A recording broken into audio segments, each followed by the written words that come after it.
Student जो ये question है ट्रिग्नोमेट्री का, ये कोसाइन सीरीज बोल देते हैं इसे, एक फॉर्मूले के ऊपर बेस्ड है। देखो इस फॉर्मूले में क्या होता है कि अगर हम ट्रिग्नो का एक फॉर्मूला डिस्कस करता हूं मैं, cos alpha plus cos alpha plus beta plus cos alpha plus 2 beta up to so on cos alpha plus n minus 1 into beta is equal to sine n beta by 2। देखो यहां पे simple जो ऊपर आएगा same number नीचे without n, sine beta by 2 into cos, जो last number होता है सेम नंबर लिख देते हैं, cos alpha plus n minus 1 bye 2 beta. Clear है? सेम टर्म लिख दिया, बस नीचे एन माइनस 1 बाय 2 कर दिया। इस तरफ साइन बीटा बाय 2, ऊपर साइन एन बीटा बाय 2 हो जाएगा। क्लियर?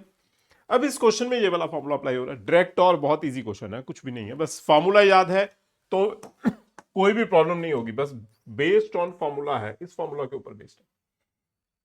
एक ऐसा मैंने कुछ और वीडियोस भी डाली हुई हैं, वो अगर मल्टीप्लाई में है तो उसके लिए भी फॉर्मूला होता है, उसके लिए भी फॉर्मूला होता है, मैंने ऑलरेडी वीडियोस डाली हुई हैं। तो ये एक फॉर्मूला है, देखो पी बाई क्यू ही है। देखो इस क्वेश्चन में क्या है, अगर ध्यान से देखो, देखो इस फॉर्मूले के लिए सारी टर्म्स प्लस में होनी चाहिए। जो मैंने पहले फॉर्मूला डिस्कस किया हुआ है उसमें सारी टर्म्स, एक फॉर्मूला डिस्कस किया हुआ है cos cos 2a cos 2 square a, याद होगा, cos 2 raise to power n minus 1 into a, इसमें सारी टर्म्स मल्टीप्लाई में है। तो इस टर्म का फॉर्मूला होता है sine 2 raise to power n a whole divided by 2 raise to power n a into sine a। ये मल्टीप्लाई वाली टर्म्स के लिए फॉर्मूला है और ये प्लस वाली टर्म्स के लिए फॉर्मूला है। नाउ इस केस में अगर आप फर्स्ट नंबर लिख दोगे cos 2 pi by 7,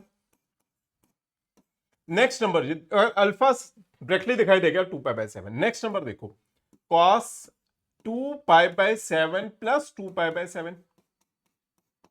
next number आ गया cos 2 pi by 7 plus 4 pi by 7। देखो साफ ही दिखाई दे रहा है। अल्फा क्या हो गया 2 पाई बाय 7, इससे कंपेयर करोगे तो अल्फा वैल्यू 2 पाई, इससे कंपेयर कर लो, alpha value 2 pi by 7, alpha value आ गई 2 पाई बाय 7। बीटा वैल्यू देखो अल्फा प्लस 2 बीटा है, तो बीटा वैल्यू कंपेयर कर लो आप, कितनी आ रही है बीटा वैल्यू, भी 2 पाई बाय 7 ही आ गई। और कितनी टर्म्स हैं टोटल, 3, 1 2 3, तो नंबर ऑफ टर्म्स n किसके इक्वल हो जाएगा 3। अब बार बार यहाँ पे देखो beta by 2 beta by 2 beta by 2 use करते हो, तो बीटा बाय 2 ही लिख लो। बीटा बाय 2 वैल्यू आ जाएगी पाई upon 7, beta by 2 pi by 7 हो गया, अल्फा वैल्यू आ गई और एन वैल्यू हो गई।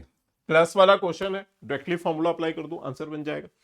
इस टर्म में वैल्यू पुट करोगे तो ये वैल्यू कितनी बन जाएगी, sign beta by 2 directly pi by 7 पता है, एन वैल्यू पता है आपको 3, एन वैल्यू 3 पता है, तो ये बन जाएगा 3 pi by 7 in whole divided by sine pi by 7। 3 pi by 7 whole divided by sine pi by 7 cos alpha value है 2 pi by 7 plus n minus 1, 3 minus 1 हो जाएगा 2, एंड ये पाई बाय 2 में ऐसे पाई बाय 2 डायरेक्ट वैल्यू लगा देता हूं, pi by 2 value कितनी है पाई बाय 7। क्लियर है? वैल्यूज लगी। अब ये टर्म न्यूमिनेटर में कितना बन जाएगा, sine 3 pi by 7 sine cos 4 pi by 7 whole divided by sine pi by 7। Clear है? ये बेसिक टर्म आ गई। अगर मैं इसे 2 के साथ मल्टीप्लाई डिवाइड कर दूं तो न्यूमिनेटर टर्म फॉर्मूला बन गया 2 sine A cos B, 2 sine A cos B, ये फॉर्मूला है 2 sine A cos B is equal to sine A plus B plus sine A minus B, sine A plus B plus sine A minus B, formula बन गया। तो इस जगह पे formula apply कर दो, फॉर्मूला किस टर्म के इक्वल आ जाएगा, 2 sine sine A plus B sine 3 pi by 7 plus 4 pi by 7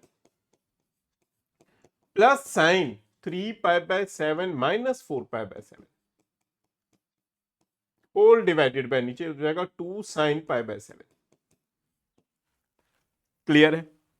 तो ये न्यूमिनेटर वाली टर्म आ जाएगी आपके पास, न्यूमिनेटर वाली टर्म साइन पाई, ये बन जाएगा sine pi plus sine of minus pi by 7 whole divided by 2 sine pi upon 7, 2 sine pi by 7 हो गया।